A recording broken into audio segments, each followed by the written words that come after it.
I just wanted to know basically what your job entails, what you do on a day-to-day basis in organizing this tournament. Hi, Sarah. It's nice to meet you. I'm the tournament director here for the event, and we work on this year-round. So day-to-day is a little unique depending on the time of year. Day-to-day this week is a little crazy. We start about 4 in the morning, and it'll go till about 11 o'clock tonight. And we put together everything from the actual build, we call it building the city here, to making sure that the right players show up and making sure we take care of them throughout the week, making sure we have a great experience for the fans and everything that they're doing on site. And so it's a little bit of everything. It's putting on the big show. And how did you get into this career? I started with a business management degree from the University of Florida and decided that I knew I wanted to go into sports. So I actually did a number of internships. Each summer that I was in college, I did an internship in different sports. So then once I got out, one of those internships turned into a job, and from there it just kind of rolled from there. And this is pretty much a male-dominated business you're in. So I wanted to know, for young girls like myself, what advice would you have to getting into management? That's a great question. I'm all about mentoring young women that want to get into sports because it's great. We have a lot of great, strong women that are involved now in sports. And I would definitely say that stick with your business, get some business background, and make your networking. Create a network so that you have some folks around you that are helping you and giving advice and having you meet certain people within the industry. And the biggest thing I would say is get experience, experience, experience. You're not always going to get paid for it. Most likely a lot of it you won't.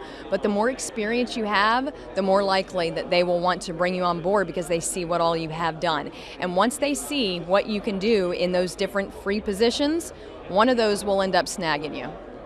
Thank you for your time. It was very nice to meet you. Absolutely. You too, Sarah. So I wanted to know what it means for you to be playing in this tournament, especially in the memory of your grandfather.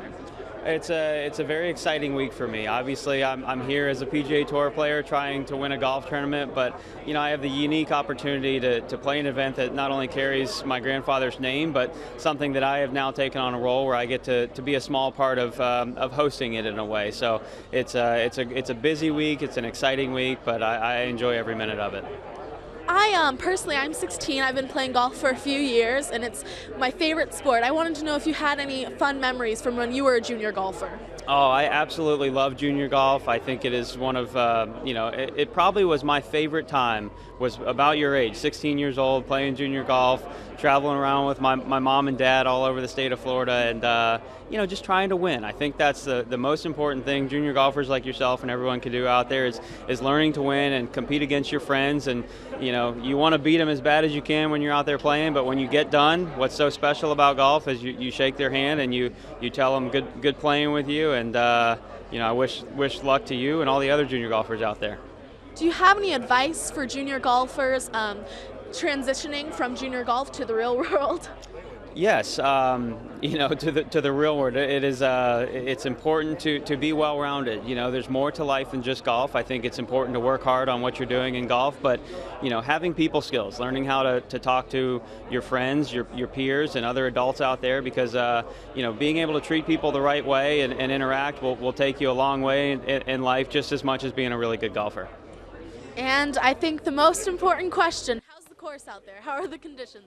Oh, it's perfect. It's gonna be very challenging this week, but it's gonna look really pretty on TV, and it's gonna be a lot of fun for all the guys this week to play. Thank you for talking to me. It was very nice to meet you. You got it. Good luck. Thank you. Okay. One of the wisdom things is, always kind of know where you're going. Unlike where Ryan's going. Because he doesn't know. He can't see behind him. Here, lady, because I was on target to get you a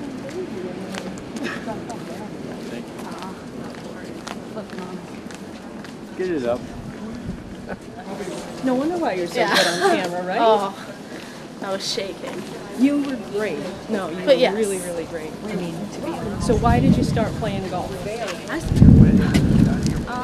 My chipping and pitching. My pitching, yes. I learned how to putting. So you're also part of the girls golf. Yes. E-leader for girls golf.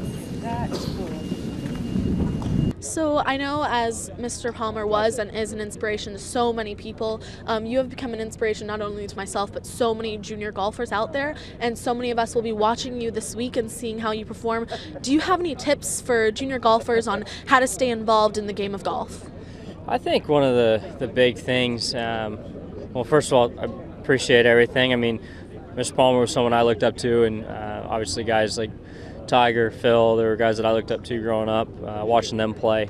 So it's cool to be in a position where I get to be hopefully a positive role model to the younger generation. But I think the biggest thing, especially me growing up, it was just having fun, whether it was at the driving range with your friends or going to play a round of golf, keeping it fun but competitive, having putting contests, close to the pin contests, going to play 9 holes, whether it was for $5 or who was buying lunch or whatever it may be. I think some friendly, fun competition is a good way to kind of help each other improve, but also having a good time out there. Thank you. It's such an honor to meet you. Yeah, nice to meet you. All right, Sarah, you did such a great job interviewing people today at the Arnold Palmer Invitational. Now it's your turn to be interviewed by me. Did you have fun today? I had a blast. What did you learn about covering the Arnold Palmer Invitational? That when it comes to interviewing people, you have to be on it. You have to think of questions quick. You have to assess the situation, and that also that the players are very nice and they're very easy to talk to, and it's not as scary as it might look when you're seeing people interview them on TV. How cool was it to talk to Ricky Fowler? It was amazing. He's definitely one of my icons, and to be able to speak with him was awesome. Okay, so we're on the first tee here at Bay Hill. We're talking about the first tee because you're part of it, Sarah. What has that meant to your life? Well, the first tee, I think it definitely changed the way I looked at golf. It was more than just, a game to try to win. It was a game to have fun with. It's changed the way I've addressed pretty much every situation I've gone into. It's taught me life skills to handle situations, to hold myself, the 9 core values. Core value respect. I can take those core values into any situation. Today, we were standing on the side of the hole, we were using respect, not talking while people hit their shots. But overall, I think the first tees just really made me a better person and a better golfer. What is your favorite part about playing golf? My favorite part? Winning. No, but it's really just about learning from each shot, because every hole you take, you have to rethink about what you did, you have to apply new skills, you have to figure out what you need to change and what you need to do better. All right, Sarah, you hung around with me. It was great to have you. Hopefully you learned something, but I want to learn something from you. I'm a terrible golfer. Give me a couple pieces of advice to improve my game. Well, first thing, most important thing is to get your swing down. Get a good tempo. Don't rush. Don't go too slow. Just have a good speed, a good rhythm. Maybe get a good coach. And the most important thing is just go out, play, and have fun. That sounds great. Thank you so much for coming along with us today, Sarah. Thank you. First, say, come see Coach Sherry. No.